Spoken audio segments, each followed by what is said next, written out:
اگر آپ کے اندر ان علامات میں سے کوئی ایک بھی علامت ہے آپ کے بچے کے اندر، تو خدا را فوری آپ اس عادت کو بدلیں تاکہ بچے کی اچھی تربیت کی جائے۔ اور چونکہ میں تمام کویسچنز کے آنسر فرداً نہیں دے سکتا، تو میں نے سوچا کہ اس کے اوپر ایک چھوٹی سی میں ویڈیو اپلوڈ کروں۔ جب بچے آپ کی نگاہوں سے چھپنے کی کوشش کرتے ہیں تو یاد رکھ لیں کہ جب بچہ آپ سے چھپ کے کوئی کام کرے گا تو یہ اس چیز کی علامت ہے کہ آپ باروب بننے کی کوشش کر رہے ہیں، آپ اس کے اوپر روب ڈال رہے ہیں اور بچہ آپ سے دور ہوتا جا رہا ہے۔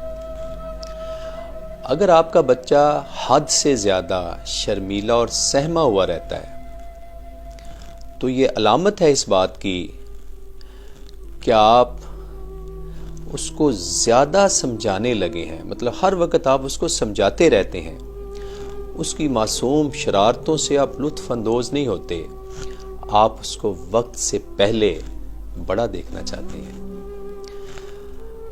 اگر آپ کا بچہ دوسرے بچوں کے کھلونوں کے ساتھ کھیلتا ہے تو اس چیز کی علامت ہے کہ آپ بچے کی چوائس کا احترام نہیں کرتے، آپ بچے کو کھلونے اس کی پسند کے مطابق نہیں لے کے دیتے، اس لیے بچہ دوسروں کے کھلونوں کے ساتھ کھیلنا زیادہ پسند کرتا ہے۔ اکثر مائیں اور کچھ لوگ نے پوچھا ہے کہ ہمارا بچہ بدتمیزی کرتا ہے۔ یاد رکھیں، اگر آپ کا بچہ بدتمیزی پہ اتر آیا ہے اور کسی کی بات کو خاطر خواہ میں نہیں لاتا تو یہ علامت ہے کہ اس کے ارد گرد میں آپ یا اور بڑے ایسا ہی عمل کر رہے ہیں۔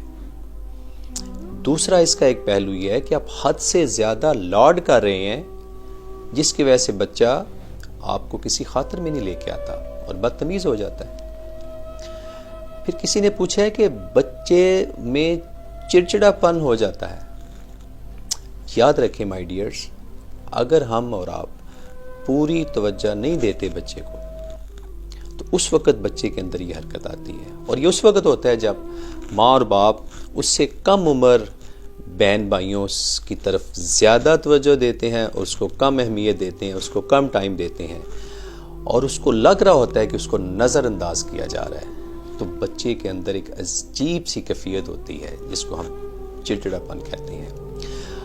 جب بچہ آپ سے جھوٹ بولنے لگے تو یہ اس چیز کی علامت ہے کہ آپ اس کی چھوٹی چھوٹی غلطیوں پہ ضرورت سے زیادہ ڈانٹ رہے ہیں۔ مائی ڈیئر، یہ چھوٹی چھوٹی باتیں ہیں، کیونکہ کویسچن بہت سارے پوچھے ہیں تو میں ان کو فرداً ان کا آنسر دے رہا ہوں۔ اور جو سب سے امپورٹنٹ بات ہے کہ والدین ذہنی تناؤ کا شکار ہوتے ہیں۔ والدین آج کل معاشرے میں ہے، ہر دوسرا شخص ٹینشن کا شکار ہے۔ ہوتا کیا ہے، اس ٹینشن کی وجہ سے ہم بچوں کے ساتھ غصے میں رہتے ہیں، بچوں کو ڈانٹتے رہتے ہیں۔ یقین کریں، جب ہم یہ کام کرتے ہیں تو ہم تنہا رہ جاتے ہیں، بچے ہم سے دور ہونا شروع ہو جاتے ہیں، بچوں کا اپنے والدین پہ بھروسہ ختم ہو جاتا ہے۔ اور پتہ ایک مشکل اور خطرناک سٹیج کون سی آتی ہے؟ دیکھا گیا ہے کہ بچے ایڈکشن میں، منشیات کے عادی ہو جاتے ہیں، یہ جن کے والدین ذہنی تناؤ کی وجہ سے، بغیر کسی وجہ کے اپنے بچے کو ڈانٹ ڈپٹ اور کرٹیسزم اور اینڈ سو آن۔ تو مائی ڈیئر، یہ ساری چھوٹی چھوٹی باتیں میں نے کوشش کی ہے، چونکہ ٹائم شارٹ ہے، امید کرتا ہوں کہ کوشش کریں کہ اگر آپ میں مجھ میں اگر یہ آتے ہیں تو پلیز فوراً ان عادتوں سے اپنے آپ کو الگ کریں تاکہ آپ کے بچوں کی پرورش ایک زبردست انداز سے ہو۔ اگر آپ کی بچوں کی پرورش اس انداز سے ہو تو پھر دعاؤں میں مجھے یاد رکھیے گا۔ السلام۔